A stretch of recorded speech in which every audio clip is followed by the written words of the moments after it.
In the hushed cathedral of Chicago's financial district, Alastair Finch was a god, and a vengeful one.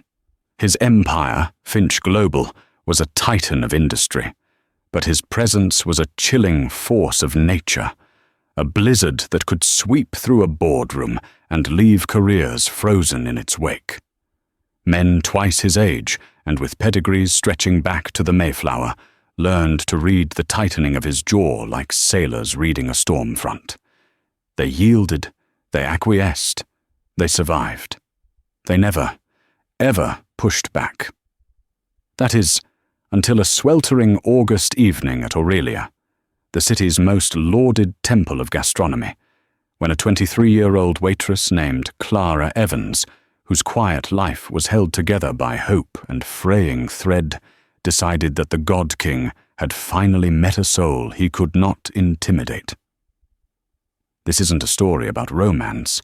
It's a story about the day a hurricane hit a bedrock foundation and found, to its astonishment, that the foundation refused to crack. Aurelia was less a restaurant and more a meticulously curated ecosystem of power. The clinking of silverware on porcelain was the ambient music of billion-dollar deals being sealed. The air, filtered and cooled to a precise 68 degrees, smelled of seared scallops, vintage leather, and the subtle perfume of inherited wealth. For the staff, it was a nightly ballet of perfect servitude. Their job was to be prescient, silent, and utterly invisible. And tonight, the star of this opulent drama was Alastair Finch. His arrival sent a palpable tremor through the dining room. Marcel, the maitre d', whose composure was legendary, suddenly found a desperate need to adjust his tie. The low, confident hum of the city's elite dipped into a respectful hush. Alastair Finch did not simply take a table. He annexed it. He sat alone at his customary table in the secluded corner, a hawk in a flawlessly tailored charcoal suit, his stillness more menacing than any outburst. His eyes, a startlingly pale grey, were instruments of dissection, missing nothing, forgiving nothing. Clara Evans was 4 hours into a grueling double shift. A deep, persistent ache radiated from the arches of her feet, a constant, physical manifestation of the financial precipice on which she lived. Her mind, however, was 100 miles away, in a quiet, sunlit room at the Lakeview Rehabilitation Center. There, her younger brother, Leo, was waging a silent war. A severe bout of viral encephalitis as a child had left him with profound apraxia, a neurological disorder that severed the connection between his brain and his mouth. He understood everything, felt everything, but could not speak a single word. Communicating with Leo was an art form, a language of flickering eyelids, minute shifts in posture, and the almost imperceptible tensing of a muscle in his cheek. Clara had become a master translator of this silent language, a skill born from a decade of fierce, protective love. The mountain of bills for Leo's specialized therapy and care was her Everest. Her job at Aurelia, with its potential for lucrative tips from the city's gilded class, was the only climbing gear she possessed. Every perfectly presented plate, every discreetly refilled glass of water, was another inch gained against the summit. So when Marcel approached her, his face a mask of strained professionalism, she felt the familiar lurch of dread. "Clara," he murmured, his voice tight. "Mr. Finch's table. Julianne is having a panic attack in the wine cellar. You're the steadiest hand we have. You know the protocols." Clara's heart didn't just sink, it plummeted.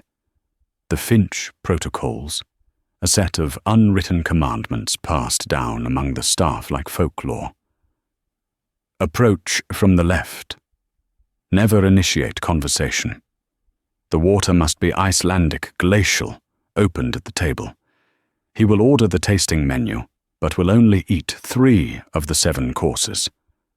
Do not ask which 3. You will know by his displeasure. And most importantly, never, ever make a mistake. She took a slow, centering breath, the kind she used before going into a difficult meeting with Leo's doctors. Her professional calm settled over her like a suit of armor. Of course, Marcel. Her initial interactions were a study in flawless execution. She recited the evening's specials in a low, even tone. He waved a dismissive hand, his gaze locked on a tablet displaying the frantic, bleeding red of a falling stock market. Tasting menu, and the 82 Petrus. The wine order sent another shockwave, this one directed at the sommelier. An 82 Petrus was not just a bottle of wine, it was a legend, a liquid artifact worth more than the car Clara drove. The sommelier presented it with the reverence of a priest handling a holy relic. The ritual of opening it was performed with painstaking care. Alistair watched, his grey eyes cold and analytical, as a small amount was poured into a decanter. He swirled it once, brought it to his nose for a cursory sniff, and then tasted it. He held the wine in his mouth for a long, agonizing moment. The entire restaurant staff, it seemed, held its breath with him. Then he set the glass down with a soft, deliberate click that sounded like a gunshot in the silent room. "It's flawed," he stated, not with anger, but with the flat, indisputable finality of a death sentence. The sommelier, a man who had dedicated his life to wine, turned pale. "Sir, I can assure you, the provenance is impeccable." "I don't care about its life story," Alistair cut in, his voice dropping to a silken, dangerous whisper. "I care about what is in this glass. It's oxidized, faded, a ghost of what it should be. You've brought me a corpse and expect me to toast with it." Clara watched, her training screaming at her to stay silent, to vanish, but her eyes, honed by years of observing the minute, involuntary tells of her brother, saw something else. She saw the way Alistair's gaze wasn't truly focused on the wine, but on the red numbers on his tablet. She saw the almost invisible tension in his neck, a sign of external pressure being redirected. This wasn't about the wine. The wine was just a convenient vessel for a rage that had been brewing long before he walked through their doors. "Take it away," he commanded, his eyes finally lifting to pin Clara with their icy glare. "And inform your manager that I am deeply unimpressed with the incompetence of his staff." He was dismissing them all. The sommelier, the chef, her. He was painting them all with the broad brush of his own foul mood. And in that instant, something inside Clara Evans, something forged in the quiet desperation of hospital waiting rooms and the fierce advocacy for a boy who had no voice, refused to yield. The years of swallowing condescension from doctors who saw a chart instead of a child, of battling insurance companies who saw a liability instead of a life, had built a reservoir of defiance she didn't even know she possessed. It was not a calculated choice. It was a tectonic shift in her soul. She thought of Leo's immense, silent frustration, and the monumental dignity with which he faced it every single day. He fought his battles with a grace this powerful man could never comprehend. She thought of the casual cruelties she endured night after night, the dismissive gestures, the unspoken assumption that her life was less valuable than theirs, all to give her brother a fighting chance. And she was done. She did not move to take the bottle. Instead, she took a small step closer to the table, her hands clasped loosely in front of her. "No, sir," she said. Her voice was quiet, but it resonated with an authority that made Alistair Finch's head tilt in fractional surprise. The nearby tables fell completely silent. The ballet was over. A new, unscripted play had begun. "What did you say?" he asked, the whisper now laced with genuine menace. "I said no," Clara repeated, her gaze unwavering. She looked at the decanter, at the deep ruby liquid catching the light of the chandelier. The wine is not flawed. The color is perfect. There's no browning at the edge. The nose, she leaned in slightly, has no notes of vinegar or bruised apple. It smells of truffle, black currant, and wet earth. Exactly as it should. It's not oxidized. It's just not ready. She straightened up, her eyes meeting his. An 82 Petrus needs time to open up after being in a bottle for 40 years. Its structure is still tight. It's not a corpse, sir. It's just shy. And you didn't give it a chance to introduce itself before you pronounced it dead. A collective, silent gasp seemed to be sucked from the air. Marcel looked like he was about to have an aneurysm. Alistair Finch stared at her, his mask of cold fury momentarily replaced by something utterly foreign. Stunned disbelief. He was a king, and a kitchen servant had just calmly and publicly corrected his decree. He leaned back in his chair, a slow, dangerous curiosity now swirling in his pale eyes. You are a waitress. Are you now claiming to also be a world-renowned enophile? No, sir, Clara said, her calm unshaken. I'm a person who pays attention, and what I see is a man who is not angry at a bottle of wine. You're angry at whatever is on that screen. She gave the briefest of nods toward his tablet. You're angry that something in your world, something far beyond these walls, is not going according to your plan. And you came in here tonight and chose to make this wine, and the people who served it to you, the target for a battle you're losing somewhere else. She let the words hang in the air, a truth so sharp and clear it seemed to vibrate. Then she did the unthinkable. She picked up the heavy, linen-bound check presenter from the service stand beside her, placed the bill for the $7,000 bottle of wine inside it, and set it gently on his table. The wine is opened, and it is perfect, she said, her voice softening slightly. Whether you choose to enjoy it is, of course, your decision. But the failure tonight, sir, is not in this bottle. She looked at Alistair Finch, a man who could buy and sell entire countries directly in the eye. And I quit.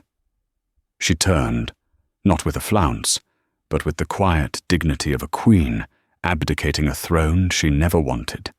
She walked away from the table, leaving behind a flawless bottle of wine, a thunderstruck billionaire, and the deafening, absolute silence of a world that had just been turned upside down. As she pushed through the swinging doors into the chaotic symphony of the kitchen, she did not feel panic or regret. For the first time in years, she felt the exhilarating, terrifying lightness of being completely and utterly free. She had no way of knowing that her quiet act of rebellion hadn't just ended her career. It had irrevocably altered the trajectory of a titan's life, and her own. The intoxicating euphoria of freedom has a notoriously short shelf life. It propelled Clara through the kitchen, past the stunned, sympathetic faces of her colleagues, past a ghostly pale Marcel, who could only manage a weak, defeated shrug, and out into the humid embrace of the Chicago night. It even sustained her on the long, rattling L-train ride back to her tiny apartment, the rhythmic clatter of the wheels sounding like applause for a battle unexpectedly won. But freedom, she was brutally reminded the next morning, does not pay for physical therapy. It does not cover the copay on experimental medications, and it certainly doesn't placate a landlord. By noon, the adrenaline had worn off, replaced by the cold, heavy dread of reality. She was unemployed.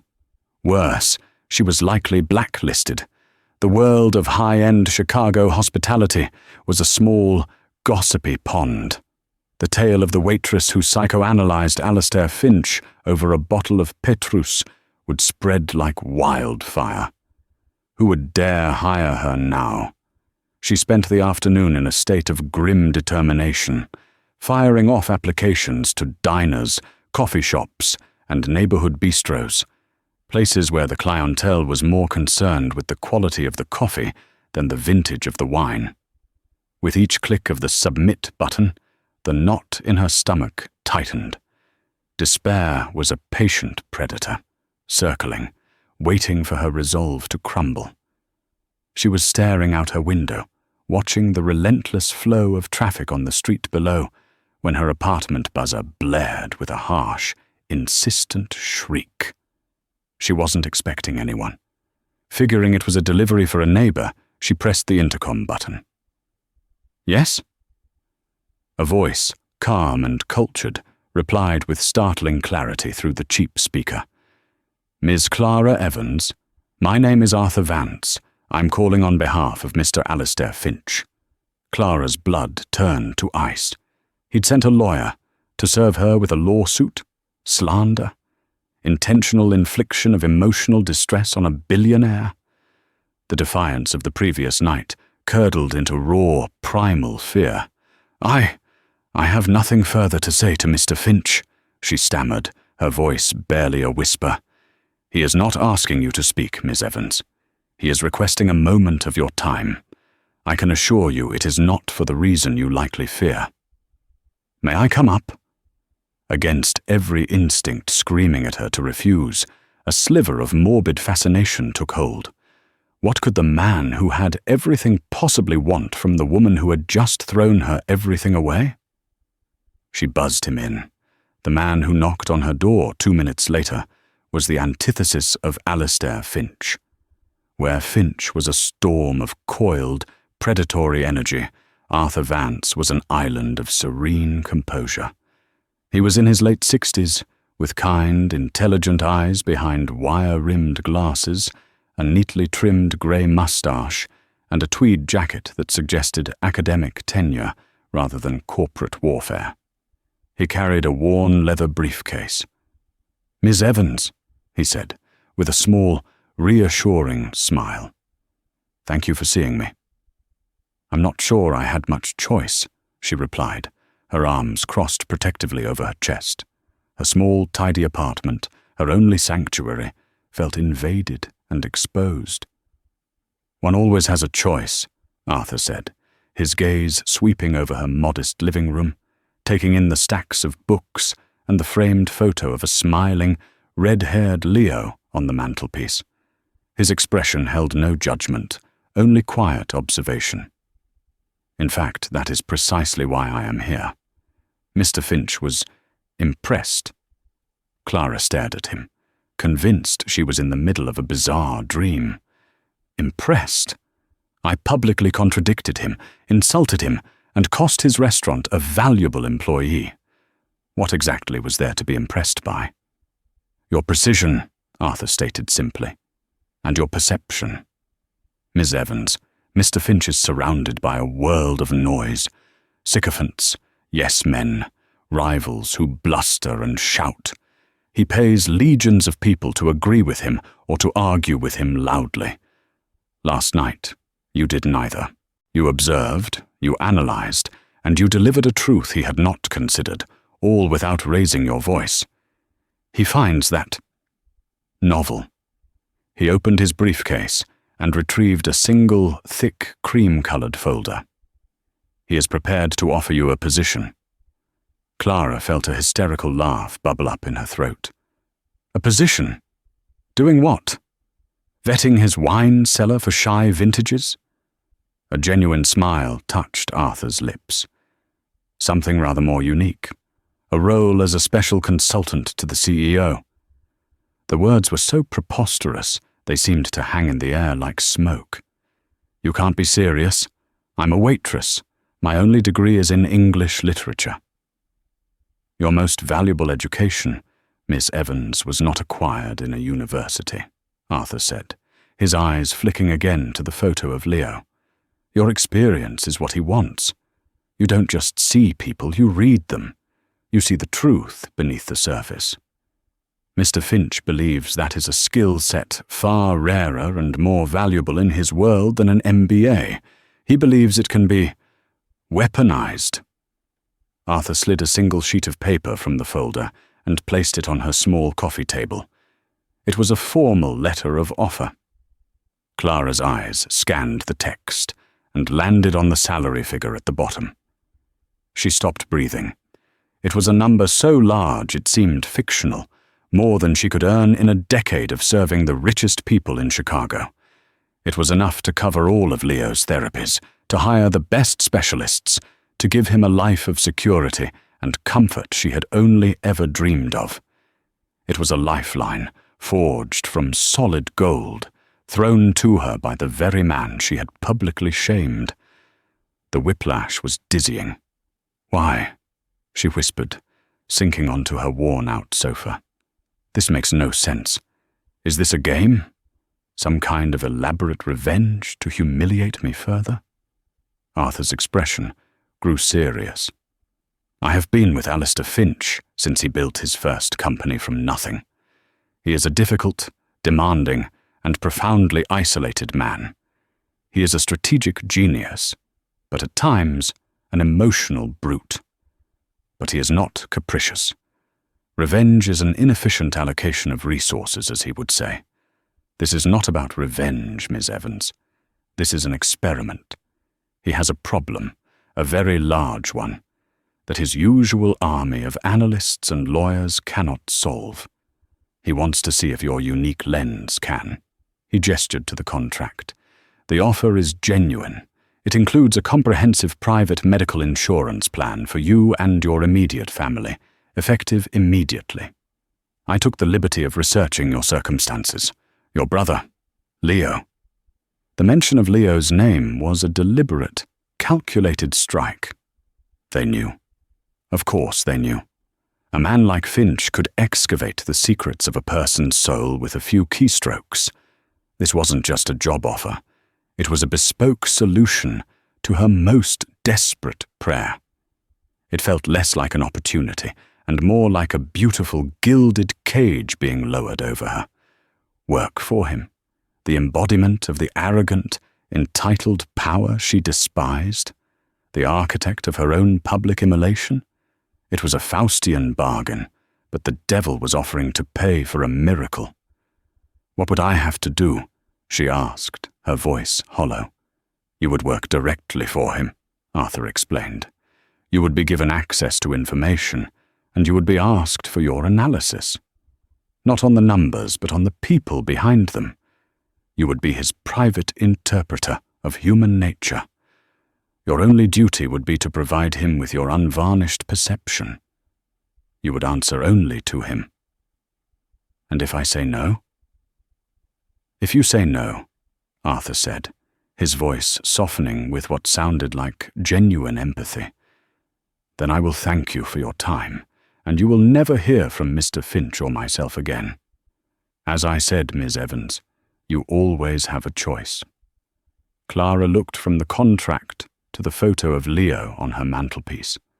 She saw his bright, intelligent eyes, the frustration that sometimes clouded them, and the unwavering love that always shone through. What was her pride worth when weighed against her brother's future? Her pride was a luxury. Leo's well-being was a necessity. She picked up a pen from the table, her hand remarkably steady. "Where do I sign?" Arthur Vance allowed himself another small, knowing smile. "Welcome to Finch Global, Miss Evans. Your office will be ready tomorrow morning at 9. As he left, Clara was alone with the contract and the sickening, thrilling realization that she hadn't just accepted a job. She had enlisted in a war. She was willingly walking back into the hurricane's path, not as a victim to be swept away, but as something else entirely. She just prayed she wouldn't be torn apart in the process. Finch Global's headquarters was not a building. It was a statement. A sleek, black tower of glass and steel that sliced into the Chicago sky. It was designed to project an aura of untouchable power. The lobby was a cavernous expanse of polished granite and silent, intimidating art. It was a place where ambition was the only accepted currency. Clara, wearing the one good black pantsuit she owned, a relic from a college internship, felt like a field mouse in a den of wolves. The contract in her purse felt less like an opportunity and more like a collar. Arthur Vance met her in the lobby, his calm demeanor a small island in the sea of her anxiety. He led her to a private elevator that ascended with a silent, stomach-dropping velocity. The entire top floor constitutes Mr. Finch's executive suite, Arthur explained as the city shrank below them. Your office is adjacent to his. You are, for all intents and purposes, the new gatekeeper. But you will be guarding a gate he has never had before, the one that assesses human intent. The elevator doors opened into a space of breathtaking, sterile beauty. The floors were dark, polished mahogany. The walls were floor-to-ceiling glass, offering a god's-eye view of Lake Michigan and the sprawling city. It felt less like an office and more like a command center at the end of the world. A few people moved through the space with the hushed, urgent purpose of air traffic controllers. Her office was surprisingly modest, a glass-walled room with a simple desk, a comfortable chair, and a powerful computer. It was positioned, however, with strategic importance, overlooking the approach to two massive, imposing steel doors, the entrance to Alistair Finch's sanctuary. He is on a conference call with our Tokyo division, Arthur said, gesturing toward a small, glowing red light beside the doors. Your first task is to review this. It is the reason you are here. He placed a thick, bound portfolio on her desk. The cover was stark white, with a single name embossed in black: Marcus Thorne. For the next 3 hours, Clara was immersed in a world of corporate predation. Marcus Thorne was a vulture capitalist, a man who bought struggling companies, stripped them for parts, and sold the remains, leaving behind a trail of shuttered factories and shattered lives.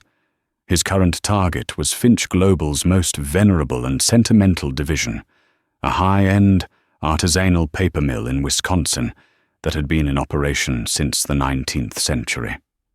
Financially, it was the company's weakest link. For Thorne, it was a way in, a foothold from which to launch a full-scale hostile takeover. The portfolio was filled with financial analyses, market projections, and legal opinions, all of which painted a grim picture. But Arthur had also included a flash drive. Mr. Finch's analysts have dissected the numbers, he'd told her before leaving her. He wants you to dissect the man. The drive contained hours of footage, interviews with financial news networks, keynote speeches at industry conferences, and a brutal 8-hour deposition from a previous lawsuit. Clara began to watch, not as a business analyst, but as she watched Leo. She ignored the words, the polished corporate jargon, and focused on the man. She watched his breathing, the rhythm of his blinks, the way his hands moved. At precisely 12:15 p.m., the red light outside the steel doors extinguished. A moment later, one of the doors swung open, and Alistair Finch emerged. In his domain, he seemed larger, his presence casting a longer shadow. The tailored suit was his armor, the cold focus in his eyes, his weapon. He strode past her office without a glance, Arthur falling into step beside him. Thorne's latest offer is a pittance, wrapped in an insult, Alistair was saying, his voice a low rumble. He's trying to spook the board, create a panic. I want a full-spectrum counter-assault. I want to know every skeleton in his closet, every questionable deal, every disgruntled ex-wife. Find me a lever, Arthur. We're digging, Alistair. He's very good at burying his tracks. Alistair stopped at the vast window, staring down at the city below as if it were a map of his own making. Finally he turned, and his pale grey eyes landed on Clara, visible through her glass wall. There was no flicker of recognition of their restaurant encounter, only the cool appraisal one might give a new, unproven piece of equipment. "You," he said, his voice cutting through the quiet office. He didn't move toward her, but his voice commanded her presence. Clara stood and walked to the doorway of her office. "Report." The single word was a test, a demand for immediate value. "I've just begun," Clara said, her voice steady. But his public persona is a carefully constructed illusion. He projects an image of a maverick, a gambler who loves risk. But he's not a gambler. He's a card counter. Alistair's eyebrow arched, a fractional sign of interest. "Explain." In every interview, every speech, he uses the language of chance, taking a flyer, rolling the dice. But in the deposition, under oath, his language changes. It becomes about certainty, about control. He never makes a move unless he is absolutely certain he has a winning hand. He doesn't take risks. He mitigates them to the point of non-existence. His attack on the paper mill isn't a gamble. It means he believes he has an ace up his sleeve. Something no one on your team has seen. Alistair was silent for a long moment, his gaze analytical. He was dissecting her, just as he had dissected the wine. He was looking for a flaw. "Your predecessor in this role had an MBA from Harvard," he said, his voice flat. "She would have given me a SWOT analysis." "She would have told you what he's doing," Clara countered, feeling a surge of confidence. "I'm telling you who he is. You're preparing to fight a shark, but you should be preparing to fight a spider. He's not coming at you head-on. He's laid a trap, and he's waiting for you to walk into it." A slow, cold smile touched Alistair Finch's lips. It was not a smile of warmth, but of a scientist who sees his hypothesis beginning to bear fruit. "Continue your work, Ms. Evans," he said. He then turned to Arthur. "Cancel my afternoon. I want to review every piece of communication we've had with Thorne in the last 6 months. The spider has a web. Let's find it." He turned and walked back into his office, the steel door closing with a soft, final thud. Clara returned to her desk, her heart pounding. She hadn't been dismissed. She had been heard.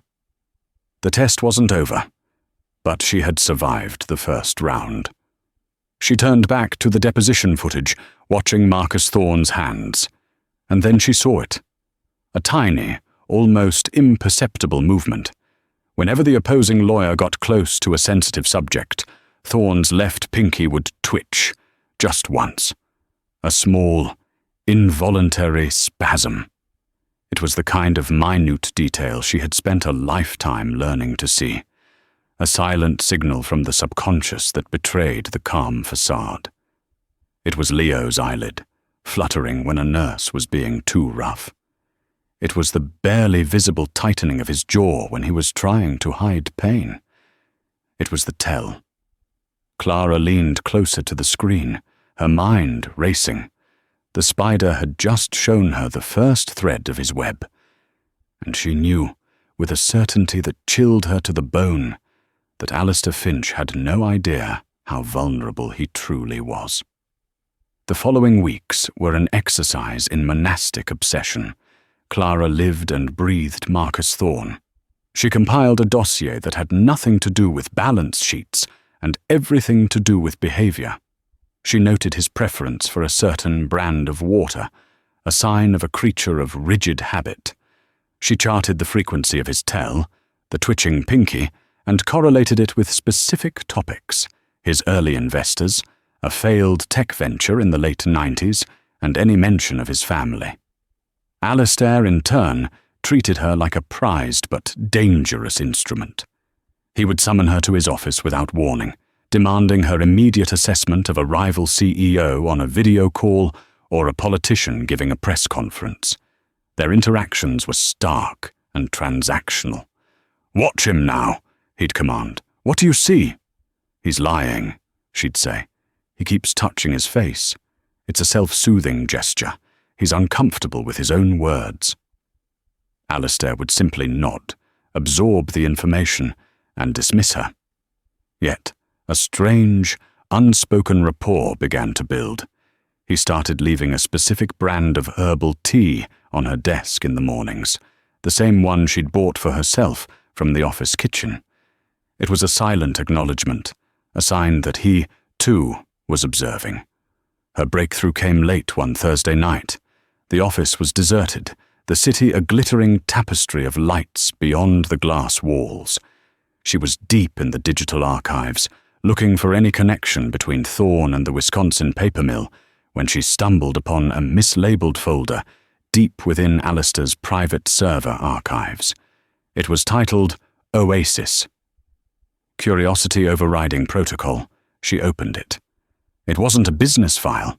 It was a philanthropic project dated 15 years prior. The proposal was ambitious, idealistic, a plan to build a series of state-of-the-art water purification plants in a drought-stricken region of East Africa. The mission statement was written with a startling passion, a voice of hope and conviction that was utterly alien to the cold man she knew. And then she saw the names on the project charter: Alistair Finch, project director; Marcus Thorn, head of engineering and procurement. They had been partners, friends even, based on the early correspondence. As she delved deeper, a sick feeling began to grow in the pit of her stomach.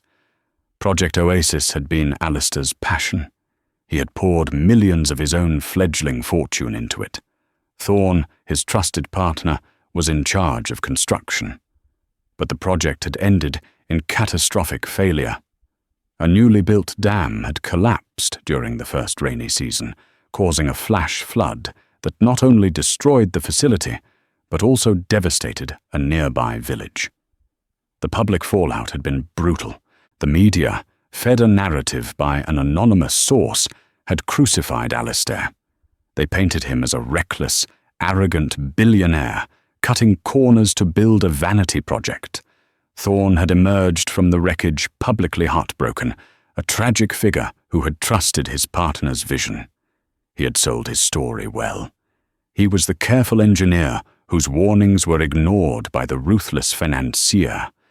It was the event that had forged the Alistair Finch of today. It had killed his idealism and birthed the cynical, untrusting tyrant. But Clara, armed with her knowledge of Thorn's tells, saw the truth hidden in the documents. She found the procurement invoices, signed by Thorn, for substandard concrete. She found engineering reports with Thorn's forged signature, approving designs that any first-year student would have flagged as unsafe. Thorn hadn't just been negligent. He had embezzled the funds, siphoning off millions by using cheap materials and phantom contractors. The dam collapse wasn't an accident. It was an inevitability. He had betrayed his friend, caused the deaths of innocent people, and then crafted a narrative that laid the blame squarely at Alistair's feet, destroying his reputation and his soul in one fell swoop. The paper mill in Wisconsin. It was the last piece of the puzzle. A quick search revealed its primary product was specialty filter paper, a key component in high-grade water purification systems. Thorn wasn't just trying to take over Finch Global for money. He was trying to acquire the last, lingering piece of their shared history to erase the final remnant of Project Oasis. This wasn't a takeover. It was a desecration. It was Thorn trying to bury the body of his greatest crime. Clara felt a wave of nausea. She now understood the spider's web. Thorn had built his empire on the ruins of Alistair's heart, and now he was coming back to burn the ruins. She switched off her monitor, the silence of the vast office pressing in on her. She knew the man in the corner office now. She knew the ghost that haunted him. The question was, what in God's name was she going to do with that knowledge? The next morning, Clara walked into the office with the grim resolve of a soldier marching into battle. The normal hum of the office was a distant buzz. She saw Alistair not as her enigmatic boss, but as a man living in a prison whose architect he had once called a friend. She waited until he was between calls, then walked to the massive steel doors and knocked. "Enter." He was standing at the window, his back to her. "What is it, Miss Evans?" "I have a call with London in 5 minutes." "Project Oasis," she said. The name struck him with the force of a physical impact. His shoulders went rigid. He turned around slowly, his face a pale, taut mask. The cold fury was gone, replaced by a raw, ancient pain. "How do you know that name?" he asked, his voice a barely audible whisper. "I found the project files, the invoices for the concrete, the forged engineering reports," she said simply. "I know what Marcus Thorne did to you." He strode toward her, the mask of the tycoon reassert.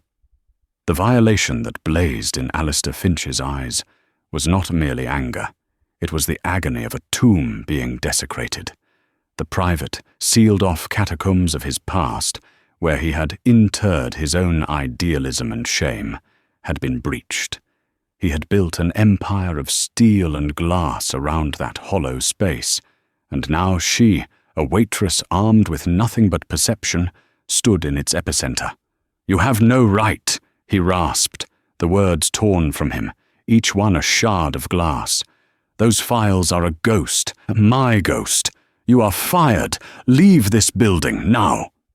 The command was an instinct, the reflexive roar of a wounded animal trying to drive away the one who had touched its injury.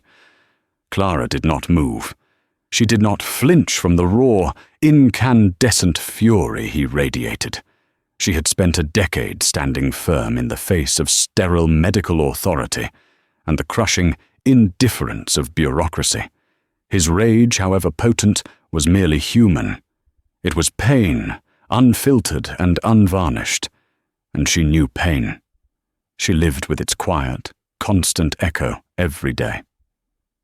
"No," she said, her voice a low, steady anchor in the storm of his emotion. "You didn't hire an employee, Mr. Finch. You hired a lens. You asked me to find the truth about Marcus Thorne, but his truth is inextricably bound to yours. You've spent 15 years running from what he did, but you've been running in the wrong direction. You let him write the story of your failure, and you've been living in its shadow, becoming the villain he cast you as." He stalked towards her, his 6-foot frame a tower of menace, his hands clenched into white-knuckled fists at his sides. He stopped a foot away, the air crackling between them. She could feel the heat of his fury, smell the faint, sharp scent of ozone that precedes a lightning strike. "You know nothing of what I've become." "I know that you fight him on his terms," she challenged, her gaze unwavering, holding his. It was like looking into the heart of a blizzard. "You use capital and leverage and aggression because that's the language he taught you to speak when he ripped out your original tongue. You're playing his game, by his rules. He is counting on you to be the ruthless corporate raider he created. He has laid a trap for that man, the monster of your own making.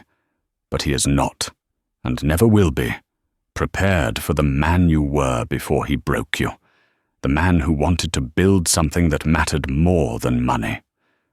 The words struck him with a force greater than any physical blow. The kinetic energy of his rage dissipated, leaving a vacuum in its place. The tension in his shoulders slumped, the fire in his eyes banked, revealing a landscape of profound, ancient weariness. He stumbled back and sank into one of the massive leather chairs that flanked his desk, looking not like a titan of industry, but like a man finally crushed under the weight of a burden he had carried alone for half his life. "He is going to win," Alistair said, the voice flat, hollowed out, devoid of all its usual power. It was the sound of utter defeat. "He has a mole on the board, A man named Henderson. He's been feeding Thorne information for months. The vote to accept his hostile takeover offer is in 2 days. It's a formality. He has the numbers. The final thread of the web. The ace up his sleeve wasn't just the mill. It was a betrayal from within his own ranks, a bitter echo of the past. An idea, audacious and terrifying, and incandescently clear, began to crystallize in Clara's mind.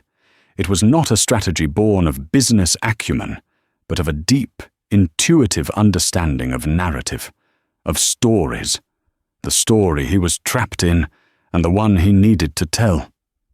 "Then we don't fight him in the boardroom," she said, her voice gaining a sudden, fierce energy. "Not with numbers. We change the battlefield entirely. We fight him in the one place he can't win. The court of public opinion? Yes. But more importantly, in the court of this company's soul. We fight him with the one weapon he has spent 15 years convincing you that you no longer possess. Your own truth." Alistair let out a short, bitter laugh. It's my word against his. A 15-year-old story no one remembers or cares about, told by a man the world already sees as a monster. "They will care," Clara insisted, stepping closer, her mind racing, connecting the pieces. "Because we don't just refute his offer. We don't just reveal his past crimes. We make them irrelevant in the face of a new future. We relaunch Project Oasis, not as a memory, but as the Finch Foundation, a new, fully funded, global humanitarian initiative. We announce it the morning of the board meeting. We leak it to the Wall Street Journal and the New York Times an hour before the bell rings. We reframe this entire takeover, not as a business deal, but as what it truly is. A desperate, pathetic attempt by Marcus Thorne to bury a humanitarian crime and silence the man he betrayed, the very man who is now trying to finish the work he started. The sheer breathtaking audacity of the plan hung in the air.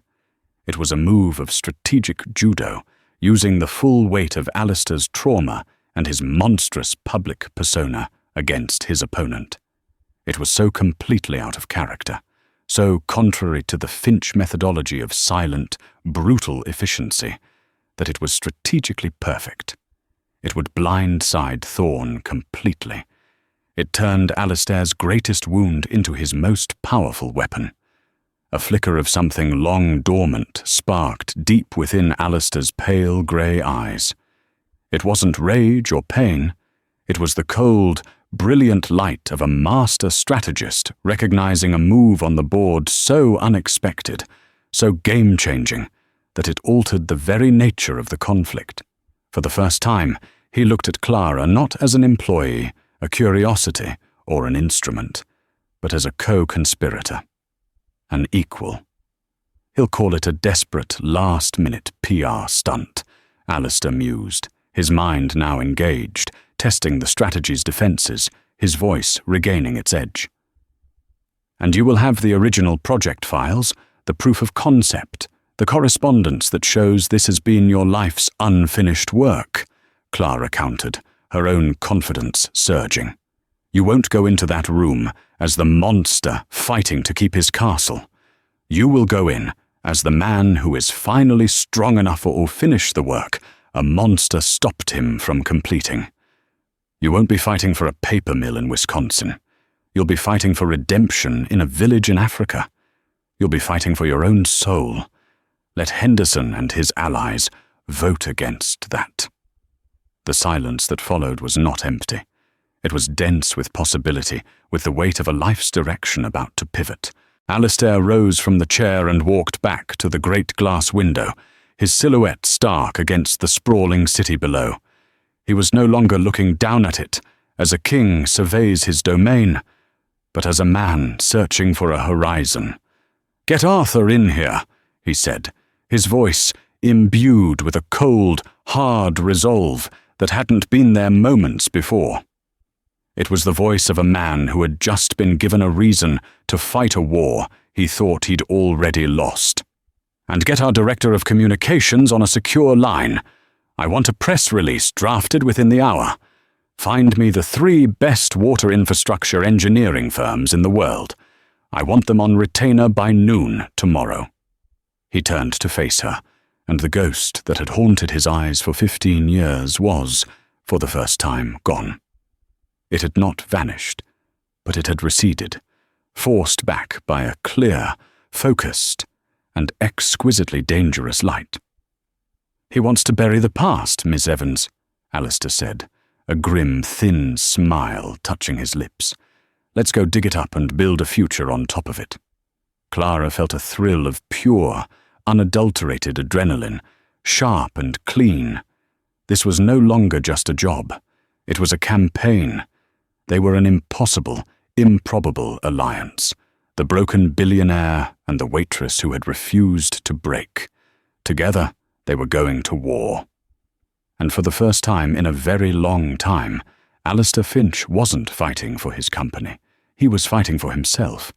And that, Clara knew with a chilling certainty, made him invincible. The 48 hours that followed were a descent into a maelstrom of controlled chaos. Alistair's executive suite, once a temple of sterile, intimidating power, became a war room. The mahogany boardroom table was littered with schematics for water purification systems, demographic data of East African villages, and drafts of press releases. The air, usually still and silent, hummed with frantic energy. It was Alistair, Arthur, and Clara, a triumvirate of strategy, experience, and intuition against the ticking clock. A profound shift occurred in the space between Alistair and Clara. The last vestiges of the employer-employee dynamic evaporated, burned away by the heat of their shared purpose. They were comrades, partners in a high-stakes act of corporate sedition. He started calling her Clara, the name no longer a formality, but a recognition.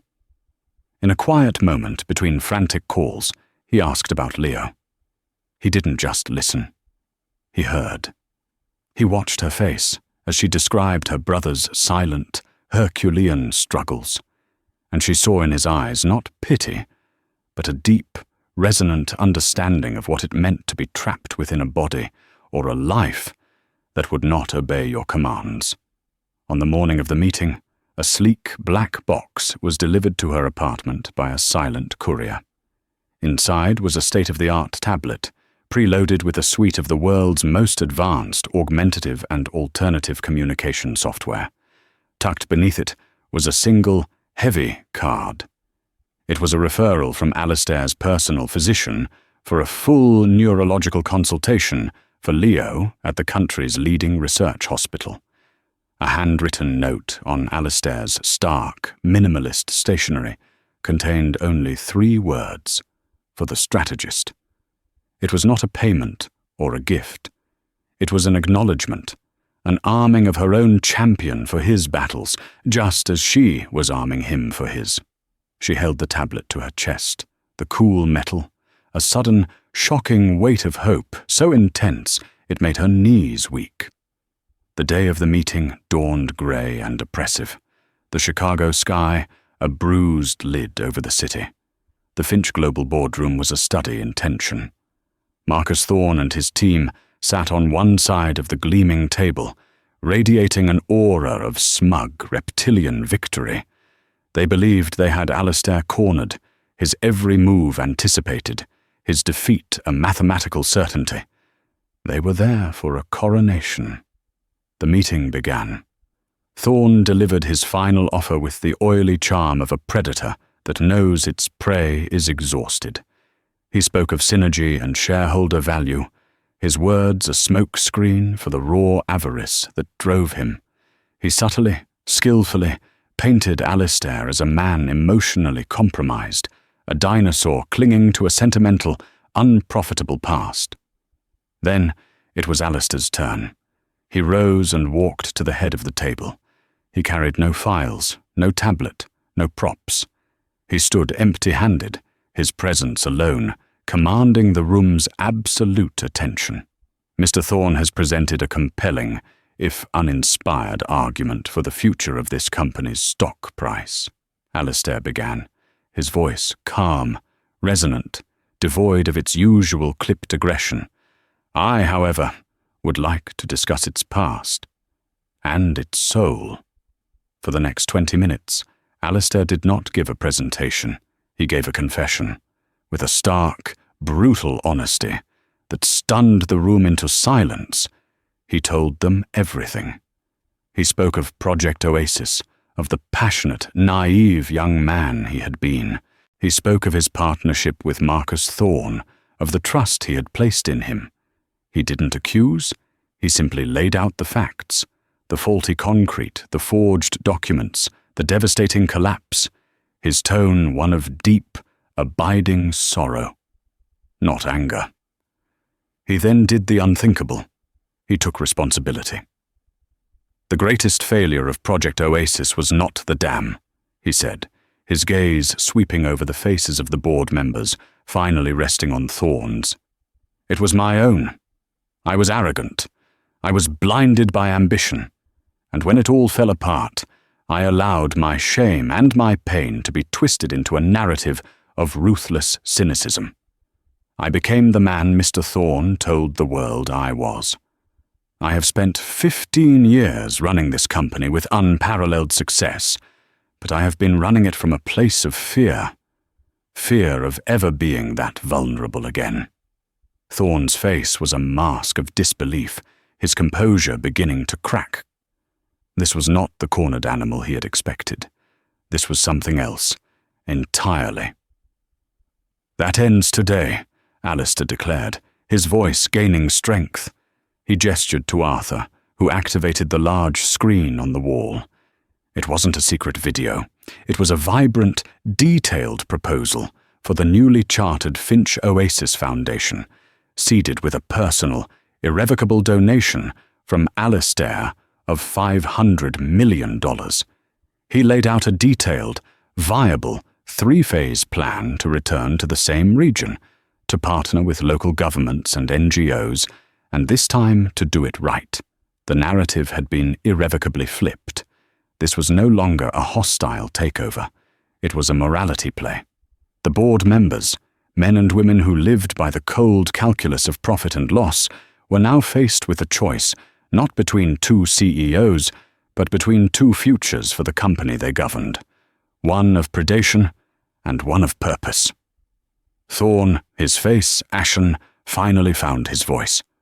This is a pathetic, desperate fantasy. A lie. A theatrical stunt to manipulate this board and distract from his operational failures, he sputtered, his voice shrill. Is it Marcus? Alistair replied, his voice dangerously soft. He turned his gaze to a florid-faced man at the end of the table. Mr. Henderson, you've had access to our financials for months. You've assured Mr. Thorne of my weakness. Perhaps you'd like to speak to the board about the integrity of my proposal. Henderson withered under the collective stare of the room. He stammered, his defense of Thorne sounding hollow and rehearsed. He was arguing numbers when Alistair had just redefined the entire equation. The vote was called. It was not the unanimous, triumphant victory Clara had imagined. It was a brutal, drawn-out battle. 3 board members, loyal to Henderson or simply to the allure of Thorne's quick profit, voted in favor of the takeover. But 7, swayed by the sheer, raw power of Alistair's confession and the undeniable promise of his new vision, voted against. It was enough. Thorne's offer was rejected. His career wasn't just over. His entire legacy was rewritten in that room, from corporate raider to humanitarian criminal. He and his team left in a flurry of blustering threats and impotent rage, his empire of lies crumbling around him. When the room had finally cleared, only Alistair, Arthur, and Clara remained. The silence was not triumphant or cleansing. It was heavy, weighted with the exhaustion of a battle that had cost far more than money. Alistair stood by the vast window, his back to the room, watching the first rays of sun finally break through the grey clouds. He looked like a man who had survived his own execution. He turned, and his eyes found Clara. "You told me I was angry because I was losing a battle somewhere else," he said quietly, his voice rough with spent emotion. "You were right.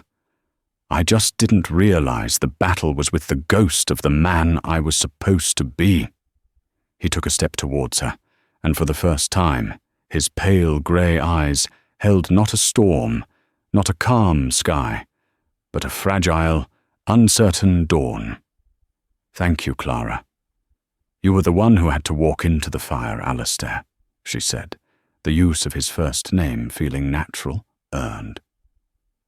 "I just reminded you what you were made of." He offered a small, tired smile. It was the most genuine expression she had ever seen on his face. "The Foundation will need a director, an ombudsman really, someone to vet our partners, to ensure the integrity of the work on the ground, someone with an incorruptible moral compass who can see the truth when everyone else is blinded by ambition or greed."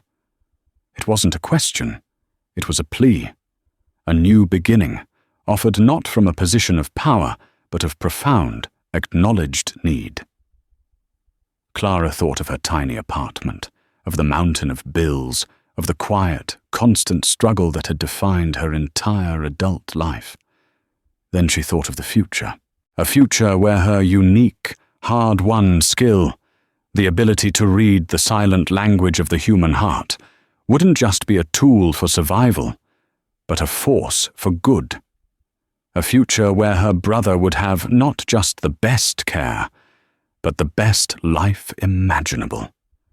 A future where she could build something.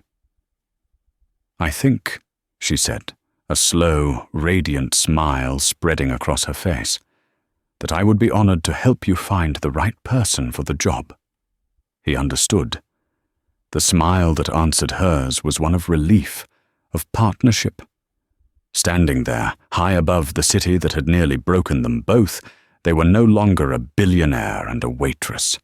They were survivors, cartographers of a new world, ready to build something real and lasting from the wreckage of the past.